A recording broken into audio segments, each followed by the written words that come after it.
So I'm just gonna go ahead and bring Sheriff Regalado up and let him come and talk to you and open up for questions. If there's anything that any questions you want to know or anything you want to ask him.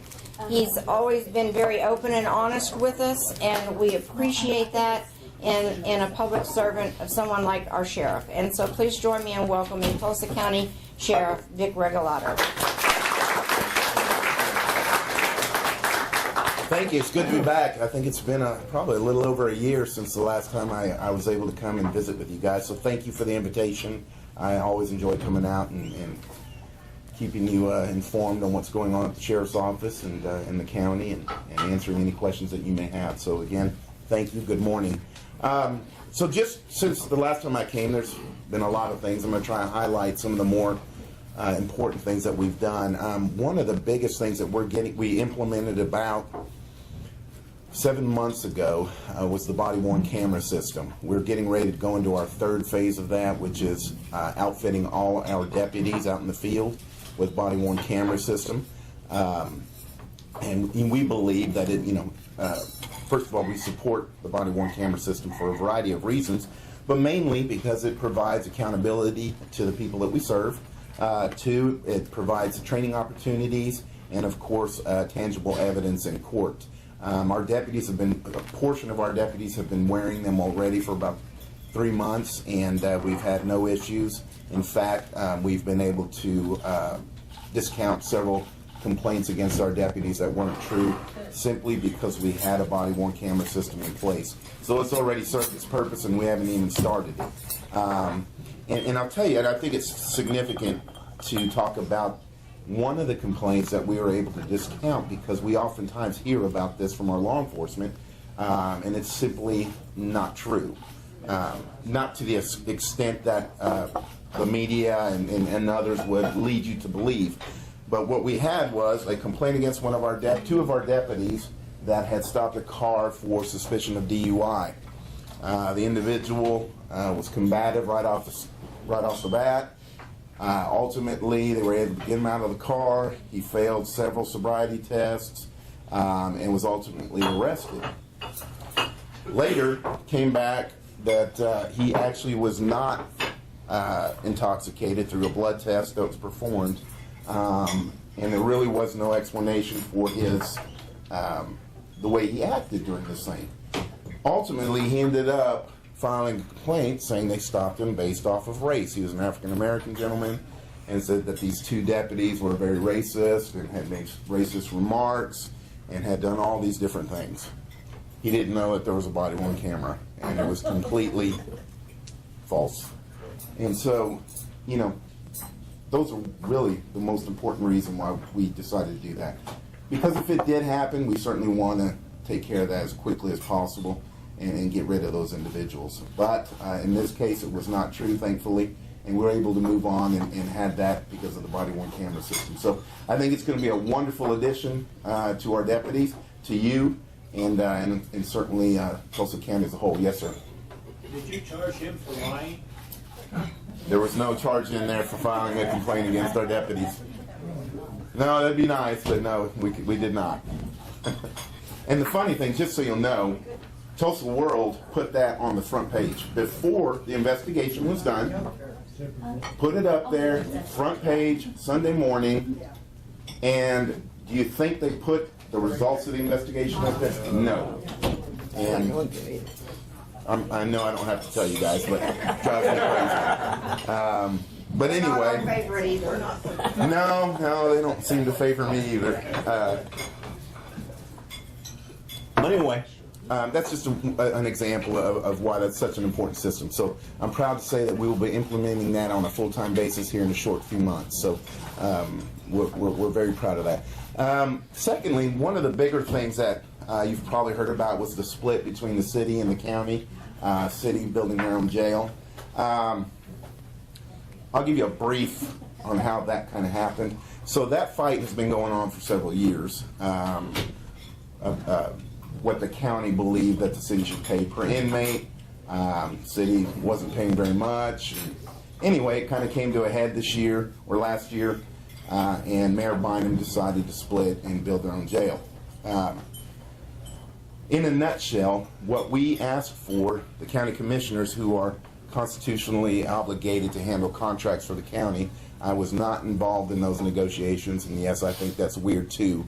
But regardless, they asked for $1.4 million a year to hold the city of Tulsa's inmates, which included city as well as state and city charges, mixed charges, okay? I still think that that was too low based on all the audits that have taken place over the years. It should be around 2.4.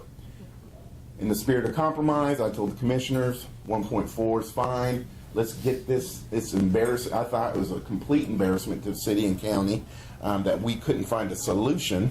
And so in the spirit of moving forward with progress, I agreed that 1.4 million would be fine.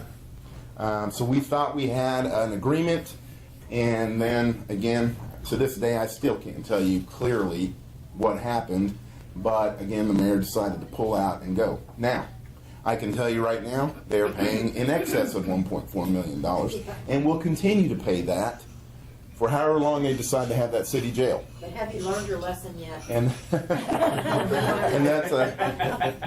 that's a fact. And that's, you know, they haven't even experienced their first litigation. You know, jails are the most litigious things around, and we know, trust me. And so, for a lot of different reasons, it was a terrible idea. Who wants two jails 4 blocks apart in downtown Tulsa? It's not good for the economy. It's not good for growth. It's not good for anybody. It's a duplication, a clear duplication of services, which was one of the biggest things that you as people, as taxpayers, as voters, talked about during both our campaigns. And we addressed them and said, yeah, no, we need to find a way to be more efficient with taxpayer money. And so, if you can't tell, I'm pretty passionate about the fact that they split. And it's not because we lost $1.4 million, folks. From a jail standpoint alone, it really didn't have a financial effect on us. Where it came is where they split from our warrants unit. We had to stand up our warrants unit, and that cost us about $650,000 a year to do.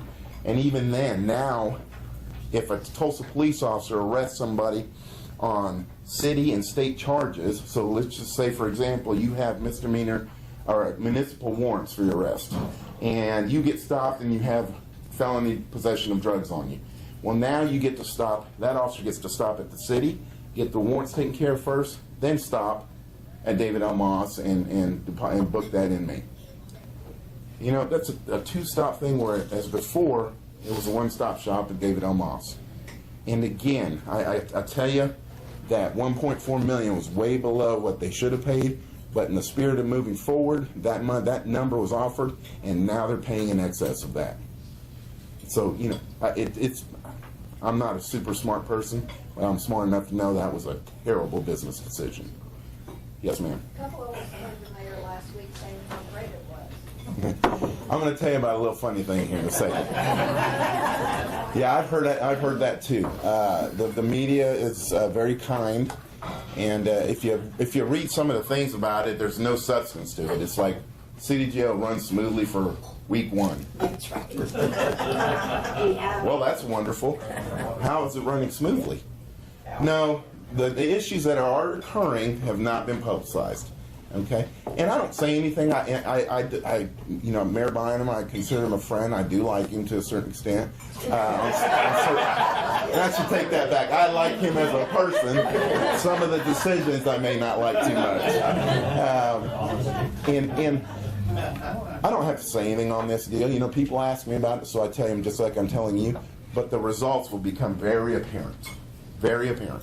Somebody's going to request those financial records. Somebody's going to request all these informational pieces, and then it's going to come out.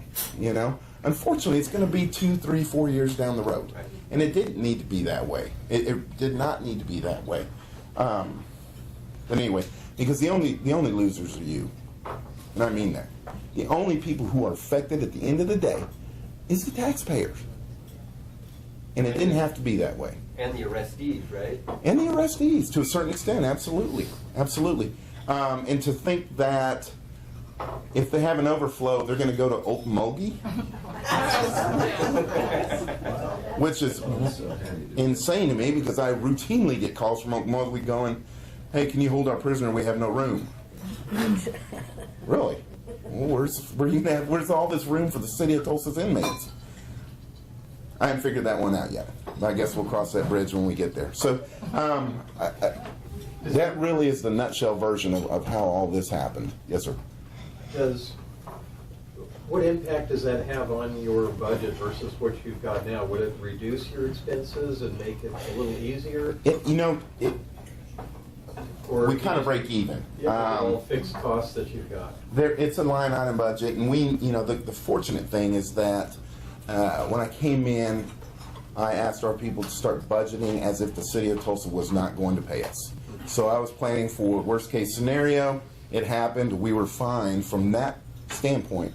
But the problem was the periphery stuff. So they did a complete split. I mean, it was a divorce, and we argued on who the property belonged to who, and it was contentious, and we would meet for a date here and there, and then find out we really didn't like each other. No, where the money hit us from the county standpoint was the warrants. We had to stand up our own warrants unit, and again, that was with employee costs alone was around $650,000, and even that is not efficient. You have to switch different channels now. If you want to check for state warrants, you got to check with us. If you want city warrants, you check with the city. It's a mess. It really is. But I will say this: the Tulsa Police Department has been a wonderful partner in this transition. So from the ground level, from where it really counts, we've had a good working relationship in this transition. And oddly enough, what it did was fast forward some of the other things that we had planned on doing anyway. Without that, they also took back their court holding. So where we used to transport inmates and hold them there at the courthouse in the city's court holding area, which is now their jail, obviously we had to stop doing that, which caused us almost caused us a serious problem from transporting inmates from David L. Moss to court proceedings. We were going to have to slow down the courtroom process significantly because of that. So we planned ahead, and we almost immediately implemented a video court system, which allowed us to lessen the amount of inmates that we had to transport from David L. Moss to the courthouse. We held a lot of the court at David L. Moss in our video court system, and so we didn't really feel the impact of that as much as we would have if we didn't have a plan to implement that system. So that went off really smoothly, thanks to District Attorney Steve Hoonsweiler and his staff, and to the court people, the judges that really sat down and said, "Hey, we understand, and how can we help you?" And so that kind of went off without a hitch, and we're continuing that today. So the split really forced us to do some of the things and a lot faster than we would have had that split not happened. So moving into the future, I do have hopes that one day we'll get our senses back and do what's right, and hopefully get rid of the city jail. But if not, I wish them well, and good luck. Yes, sir. How does occupancy affect the budget?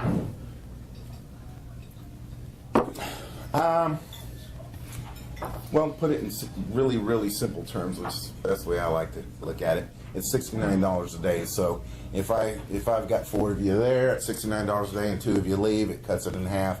But really, it's not a big impact because of the way we run the budget and the way we contract with U.S. Marshals, ICE, and all those things. We project what inmates, how many inmates we're going to have, and or not have during that period of time, and so it doesn't affect us. How it could affect us is, let's just say ICE decided, say the president decided, you know what, we don't care about illegal immigrants anymore that are committing crime, get rid of the ICE program effectively, and if they walked out today, that'd be about $3.5 million impact pretty quick, which would mean we would lay people off and reduce our staff and everything else. So I don't think, and I hope that would never happen. I hope they would at least give us a year and go, hey, at the end of this year, we're no longer going to be in your jail. That'd be fine. We'd be able to work it out.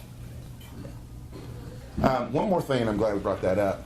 So, there were so many issues, not just costs, when the city split, okay? So now, this question has been asked, and somehow they've been able to slide under the radar in answering it. But if you are an individual here who is here illegally and you're committing crime and you get arrested by the city of Tulsa, they have an obligation to notify ICE.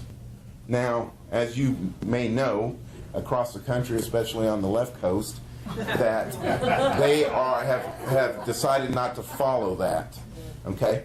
It will be very interesting to see if that is followed here. So you have an option. Don't alert them and just let them go, or alert them within that 48-hour threshold. So far, what I've heard is that the mayor said they will abide by the law. So we'll see. I'm skeptical to a certain extent, because if that was something good, Tulsa World would have put it on the front page, and they haven't. So I don't know what that means. But anyway, those are things that you wouldn't have to deal with if you hadn't split. Point the finger at the county like we did in the past, and you wouldn't have to worry about those things. So that's just another issue that they'll have to deal with. So anyway, unless anybody else has any more questions about that, Steve? I just want to, so when somebody gets arrested and they come in through the regular process at the county jail, they get processed with certain questions as to their legal status if that becomes an issue, right? It does. And okay, so to put that in perspective, if you get arrested at the city or at the county, your name still goes through the same databases, NCIC, OLETS, and from that, you would get like a flag saying, hey, this individual needs to be run through the ICE system, or there's a note on there saying, hold for ICE, notify ICE, okay? So you are just like everybody else. We don't just pick you because you don't look like you're from this country and run your name. Everybody goes through the same database checks, and from those checks we're notified that, hey, this individual needs to be detained under the 287G program, or you need to notify ICE. Well, we don't have to notify them because they're already in our jail. The city will have to notify them and go, hey, we have an individual here that you guys want, come get them, within typically the 48 hours is the established threshold in which ICE has to come and pick that individual up and place a detainer on them. So whether or not they do that or not, that's certainly up to them. Where do they house them? I'm sorry? Where do they house them? We have that program in our jail, so we have pods that are dedicated to those individuals. And just so you know, I happen to pull those stats up here lately for another group. We have 187 individuals in our ICE hold. 22 of that 187 are from Tulsa County. And those charges, because I routinely get accused of arresting law-abiding citizens who are not citizens here, but we're just picking on them because they're not from this country, and things like that, which I would agree with. I don't think we need to waste our resources in doing that. What we're going after are the ones that decide to come here, not abide by our laws. So 22 of them are from Tulsa County. 22 of them, the charges range from trafficking in illegal drugs, sex trafficking, assault and battery, shooting with intent to kill, violent crimes. Okay? So 22 with a very significant immigrant population means two things. One, it's been successful here in Tulsa County. We've reduced the individuals who know not to come here and commit crime. Or two, ICE is just not doing very much enforcement. I don't know. That's ICE's problem in terms of that part of it. But 22 people who have committed violent crime are now in there from Tulsa County. The rest are from border towns in Texas or other states, Oklahoma City, that don't have this program to house people under the 287G program. So the rest are from out of Tulsa County. So it kind of gives you an idea of what kind of population is being held in our jail under that ICE program. Any questions about Do you that? have other nationalities besides? We do. We have, In fact, of the 187, we have several from Africa, one from Japan, and one from, I can't remember, it's some European country, and I can't remember what it was, but yes, So not we do. really from Iran or Afghanistan. We don't have many of those. Any what now? Nice try, Jen. No, we have had Middle Easterners that have been in there. But no, in fact, the 187, I don't believe we have any of them that are from the Middle East. We have had in the past, though, yes. Yes, sir. Would you explain what ISIS was, how it got started, and the extent of across the United States? Are you talking about ICE? ISIS. I- Oh, ICE? Yeah. ISIS? Well, I can't, obviously I probably know as much as you do in terms of across this country. I will tell you this, we do have elements of ISIS and terrorist groups typically that are funneling money here in Oklahoma. So we're not immune to that specific terrorist group or any other, to be quite honest. So our feds, FBI, ATF, and all that do a good job of trying to monitor that through information and in partnership with local PDs. I hope that it appears that we're keeping our eyes wide open in terms of that type of activity. But being able to keep an eye on all of it is probably pretty impossible. So I know that doesn't really answer your question with a lot of statistics behind it, but I just don't know. Well, like the law enforcement on the West Coast, why do they let these don't want the federal government to exercise their authority over them? Are you talking about in terms of immigration? Yes. Okay. I believe California, which is probably the biggest culprit of fighting, and obviously the Attorney General has filed a lawsuit on California for not abiding by federal law and sanctuary city and things like that. So I find it quite, let me back up just a couple of steps. I don't know if you realize, but during the Obama administration, they deported more illegal immigrants than Trump has in his short time in office, okay? Yet, there was never any national discussion or even local, and I just brought this up to a group the other day, about deporting illegal immigrants. There was no discussion, there was no protesting, and nothing. Yet, they were being deported at a large rate.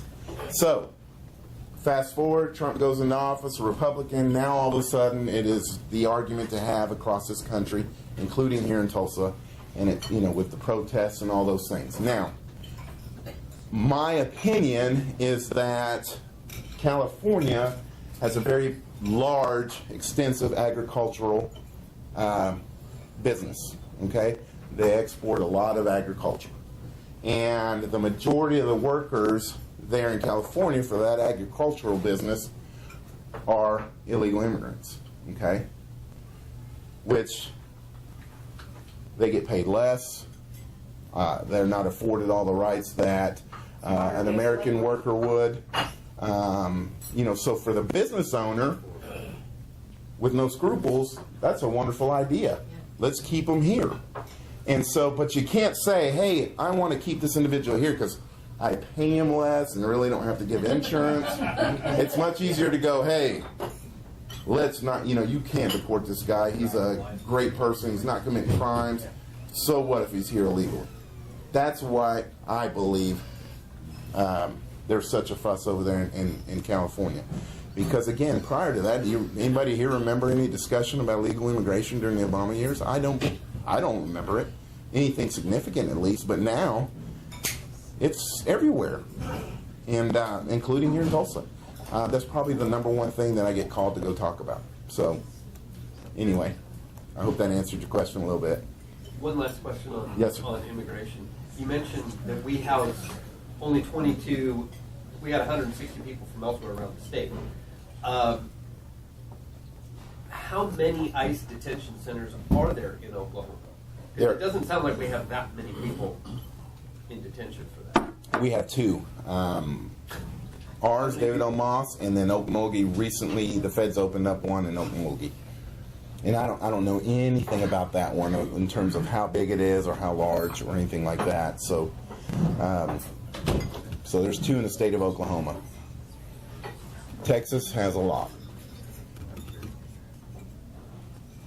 And they're not as many as you think. To have a 287G program, it is really, really, there's a lot of things that you got to go through, and the feds monitor it, and it's really kind of a pain in the butt, to be quite honest with you. Why don't they have one in Oklahoma City or something? They applied, but I don't know if you've ever seen Oklahoma City's jail. It's more like a dungeon. It's more like a dungeon. So they couldn't pass it, and there's pretty strict guidelines in order to have a 287G program. You really got to be on top of your game. Your jail has to be pretty good to get it. It really does. And I'm not tooting our horn because we had it before I got there. So anyway, that's the reason.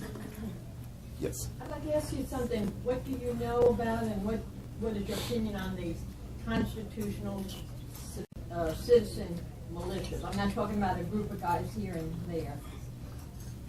In terms of what, whether they should be allowed to have a militia, or constitutionally, that's, it's in the Constitution for a constitutional state citizens militia, and I don't know exactly what I'm trying to ask you. You're aware of that. I am. Do you have a problem with it? Is there a problem with it? I don't.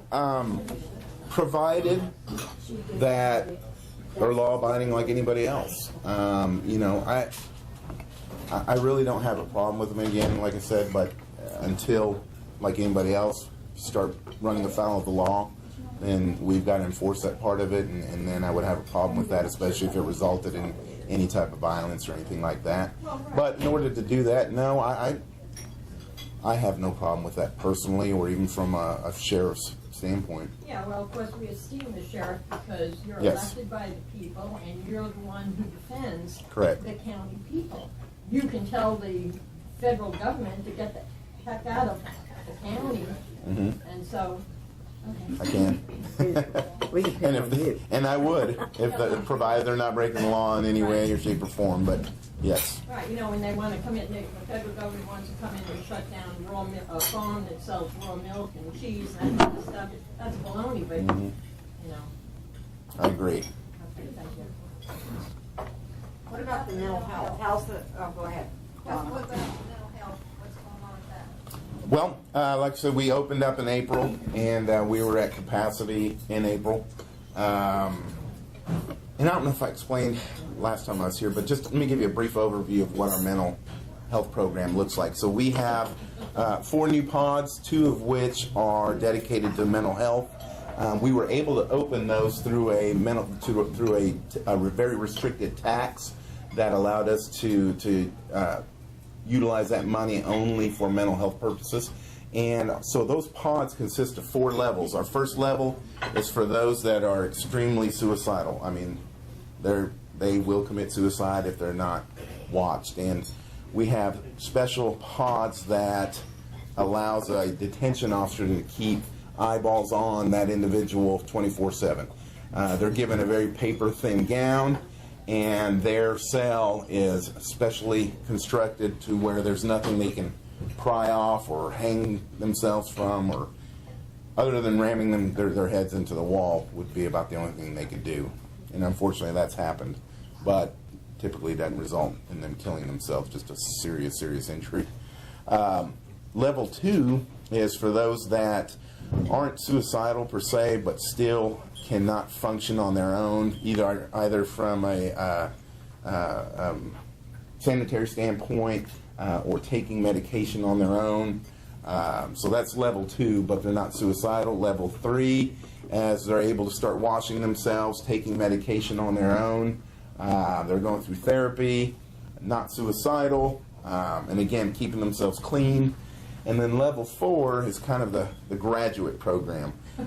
They move into a a pod that is opened up, and if you walked in, you would see bunk beds. So it kind of looks like a college dorm, a lot of ambient light and things like that. And that's kind of their last stop. They're starting to communicate with people other than therapists. They're keeping themselves clean, they're coherent, they're taking their medication. And once they've been in there typically about 2 weeks without any issues, they then get transferred into general population, where we hope they're no longer a threat to themselves or to anybody else. The biggest change, though, is that once they've gone through that program and they're back in the general population and they get released, we no longer just release them and go, good luck. What we do now is we've hired a program director that actually will sit down with them while they're going through our mental health program and develop a plan that they can actually utilize outside. They give them resources so that they can get the treatment. The unfortunate thing is that treatment is, it's almost non-existent out there, especially for this group of people that don't have financial resources to get into your laureates and things like that. In terms of statistically, it's still too young of a program to tell you that how many people have successfully completed and stayed with their programs that we gave them and not come back to the jail. Hopefully we can get that in a few years and really have a good grasp of whether or not what we're doing is being successful and to what extent is it being successful. I'll tell you the other thing is that we're not a hospital. We are still a jail, but like everything else, it has been, once all the treatment centers and mental health institutions closed down, it was thrust on police to now become mental health professionals as well as everything else. And we routinely get calls from across the state asking if we have rooms in our mental health hospital. And that's, I'm telling you, routinely we get those calls because there's nothing in the state of Oklahoma to deal with this issue. And it really is an issue. When you ask, and it's not just in our jail, because these people get out of jail. And so when you hear about that individual that gets shot by the police and has been going through psychosis and things like that, that's where it really manifests itself as a problem. And of course, you hear about it in the paper and everything else. But that's really where you see that problem rear its ugly head, because there's just simply not any help for those people. But anyway, so it's been going good. We have not had any issues there. We employ in our mental health program a psychiatrist, a psychologist, mental health nurses, and then again a program director that sits down and develops a plan for these individuals to stay on once they leave our jail. So anyway, any other questions on that mental health program? Companies have to deal with lots of really tough situations. It seems like the balance, you've got to strike a balance between, you have to keep your cool while you're being abused, and then you have to determine whether you're at risk or not, and sometimes that would be a very tough call to make. And so I'm curious about the kind of training that they go through in order to deal with this, and then do you have periodic retraining and stuff to help keep them, kind of on their game? We do. So when we started this program, we started training the employees that were going to work in the mental health program with critical response training, which trains them to identify somebody in psychosis, and then how do you communicate with that individual and de-escalate the situation. And I'll tell you, what we did at first, I didn't say, hey, well, guess what? Guess where you're going to be working at, the mental health. What we wanted is people that wanted to work in that area, because it's extremely difficult. You have to be so patient and really have communication skills like no other. And so we put that out, posted that job opening, and we got a group of people that said, I want to work there.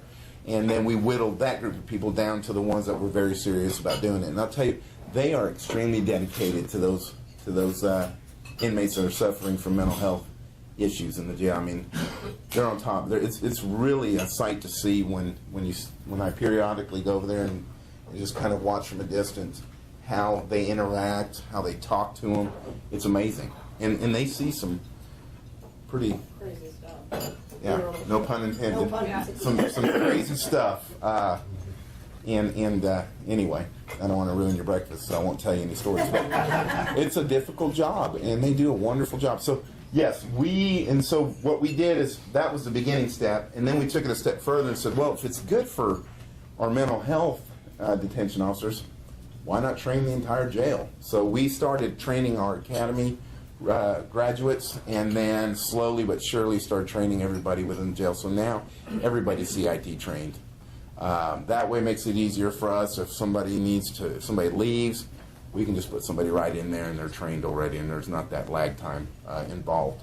So again, it's very difficult, but I will tell you, to put everything into perspective, when I came in, David L. Moss averaged around 7-8 deaths in the jail, whether it was from suicide or just natural causes.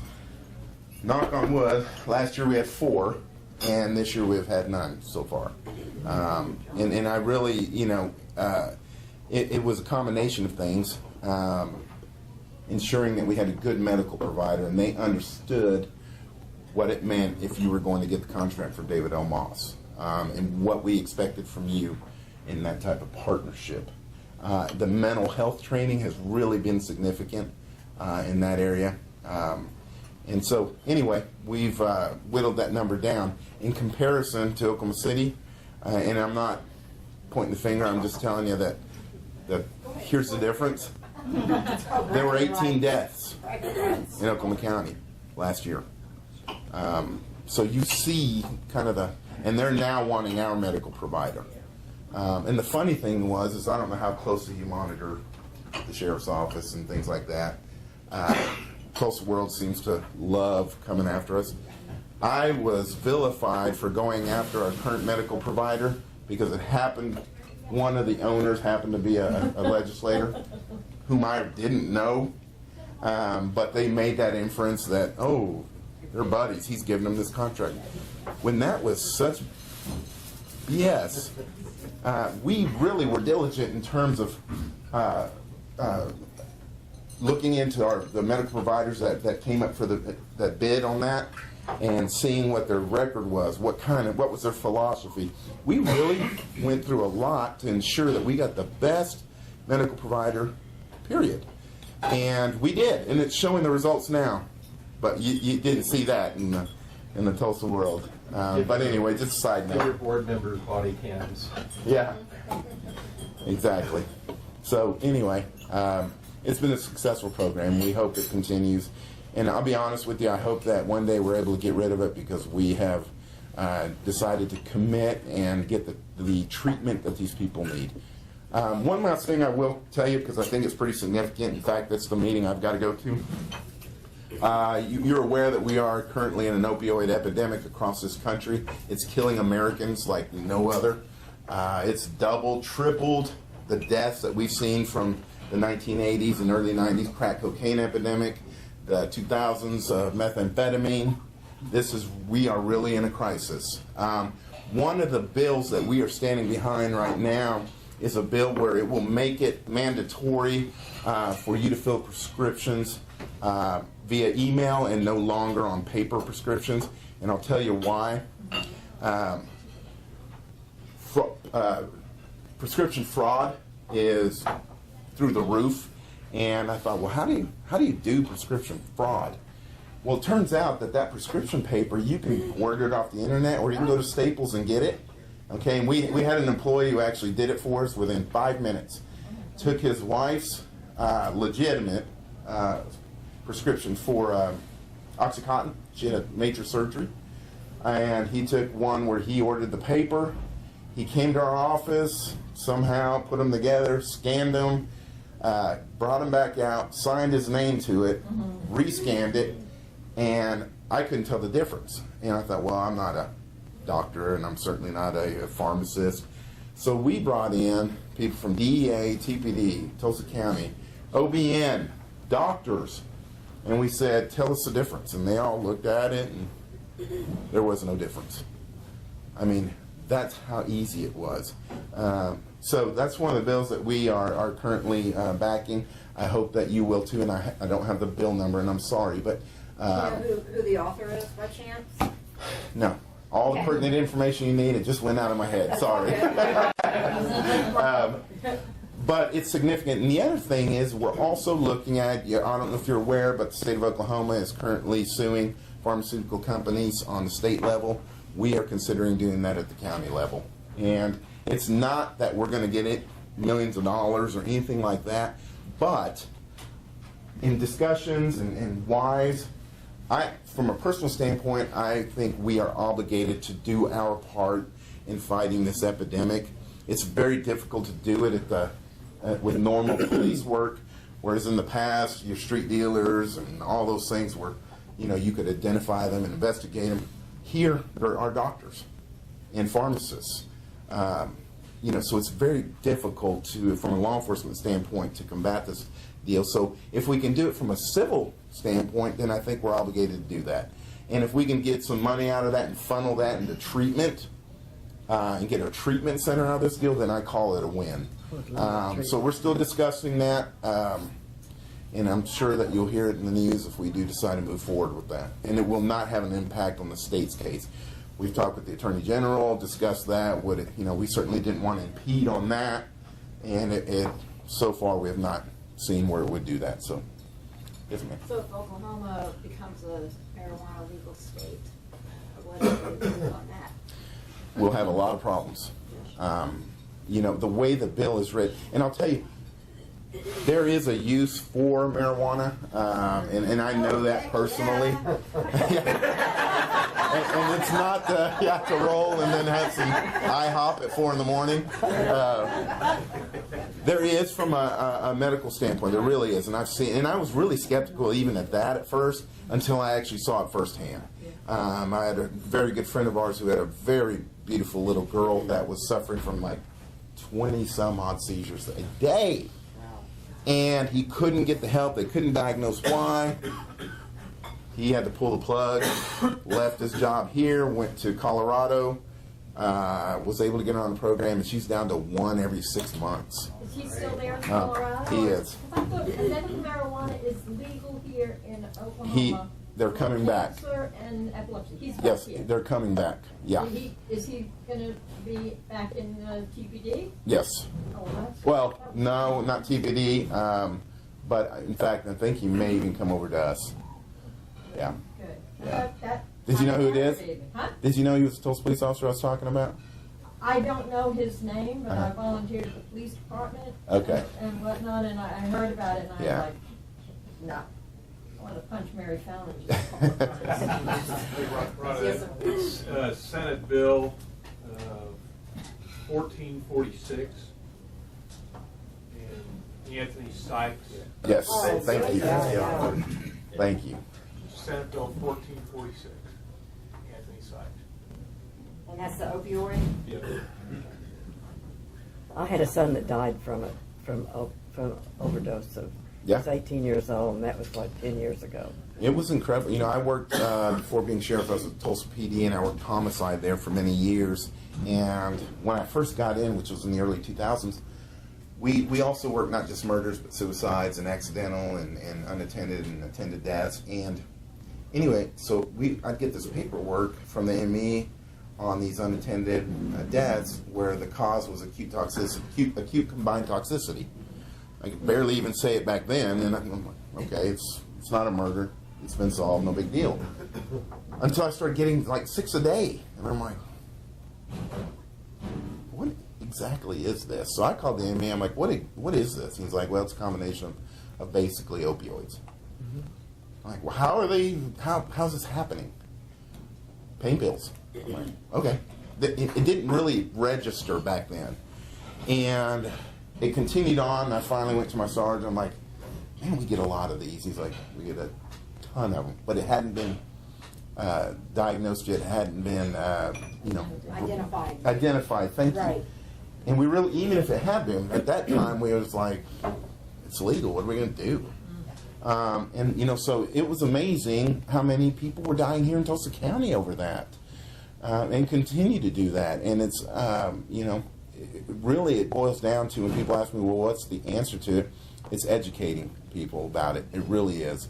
Because, you know, these, unlike your crack cocaine and your methamphetamine, this is a quote-unquote legal drug, but it serves a purpose to a certain extent for pain management, of course, and things like that. But when you see doctors giving out these pill bottles filled with 120 Oxycontins, that's terrible. insane. That's insane. And I'll tell you a little story just real quick. I don't know where I'm at on time. You're Okay. 8:22. You're good. Here's how powerful it is. So years and years ago, I hurt my ribs.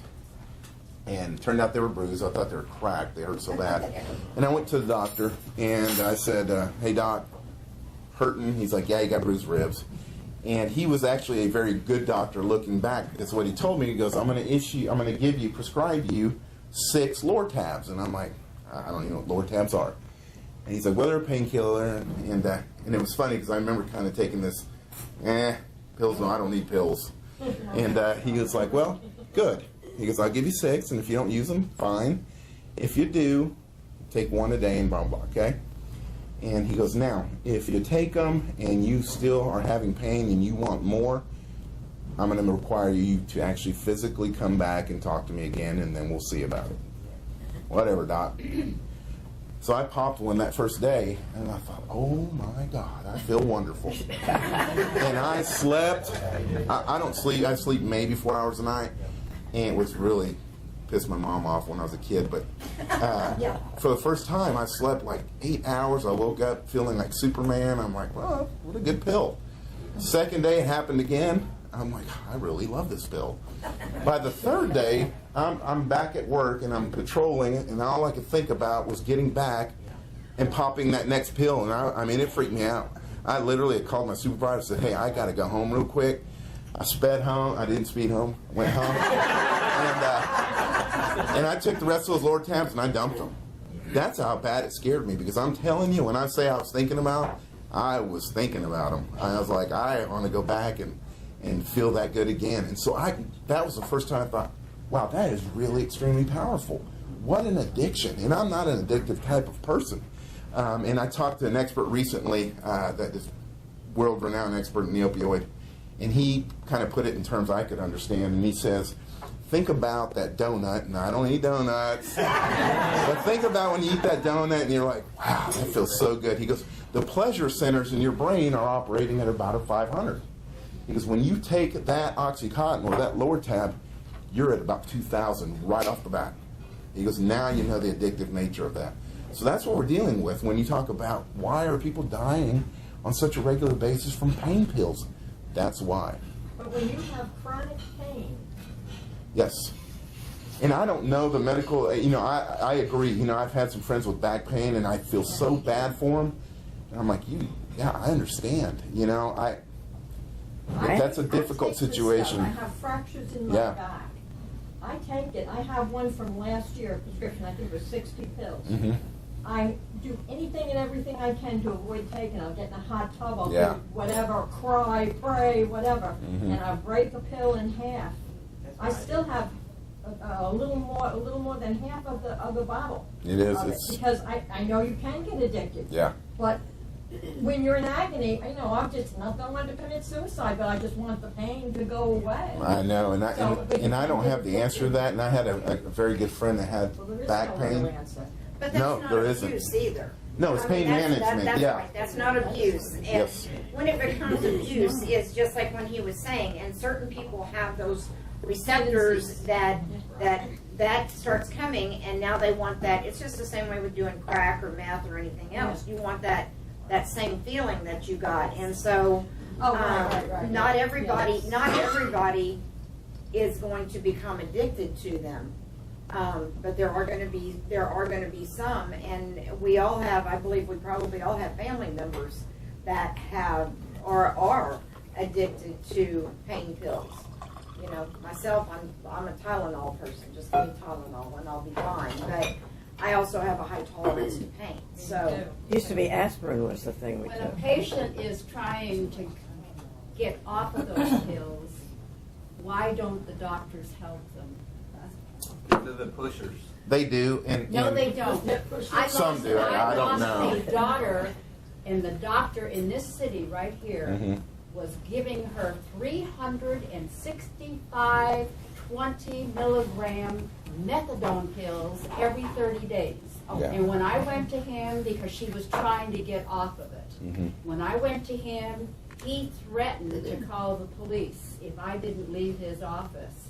And I told him, go ahead and call them, because I have a few things I have that I can tell them about you. Every patient in your office is sitting out there, and they are high on either methadone or oxycodone. And Yes. I even went to the police department. It's a like I said, it's a I got no difficult, help.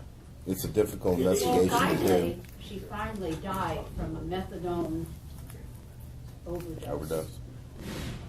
You need to do Tragic. something with People the have doctors, gone through it. because Well, and I they think are that's what handing we're these doing pills right now. out like they're candy. I know it. Just so you know, the Oklahoma Attorney General is taking a really proactive approach to that. They filed, I think, against a doctor in Oklahoma County, I think 5 counts of murder, based upon exactly what you're talking about. And so, you know, we're going to let the Attorney General handle those. He's going to have OBNDD with that group that will investigate those things. So they're paying a lot of We attention. have a lot of pill-pushing doctors that evidently must make money from it. Evidently. Because They when do. when my daughter went to another doctor in Arizona to get off of the pills, he was shocked. He was absolutely shocked when she handed him that bottle, and the prescription was 360 every 30 days. And she got no help. She went to 2 doctors here in Tulsa. No help. We need a place to detox these, and to get They've them got into a places program. Where Yeah. That's we- not the we need jail. a lot of That's no. not the jail. Yeah, We do deal with it though. We spend about just shy of $500,000 a year on inmates that are coming in with opioid addictions. Well, we're all dealing with it, because Yes. the problem is the families that can't help their, whatever, whoever the family member is, it's now leading into the homelessness, that people then become what's now called abandoned. So, especially women. So again, you know, there's a spiraling, trickling out of control that absolutely. it is now going to be on all of us. Yeah, I have a home What for about women. these places where people And go every most of morning it's before the they go to work to prescription get drugs their, and the Yeah. meth. prescription Yes, it methadone? is. It's an epidemic. Hey guys, I promised the sheriff that we'd have him out of here by 8:30 because he's got a meeting at 9. And we want to say thank you for your Thank you. willingness to come and speak with us.